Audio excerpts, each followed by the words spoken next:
Ayan. Tuloy kami sa aming pamamasyal dito sa Venice.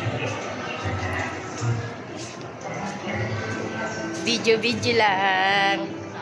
Balik na lang kami. Nilalamig si Brother Jojo, hindi makakapaglaba. Iniisip niya yung labahin niya after ng gala. Pagka natuturo, baka ka manuno. Oh. Magtuturo siya. Gusto niya yung sapatos na maganda. Yan guys, after namin sa airport, dito kami dumiretso sa Venice Canal. Para dito raw kami mag-lunch. Kasi baka hintayin namin ang asawa ni Pastor Ramael na si Brother Edwin. Dahil naiwan siya sa flight. Mamaya pa siya ng 1 p.m. Ayan guys ha.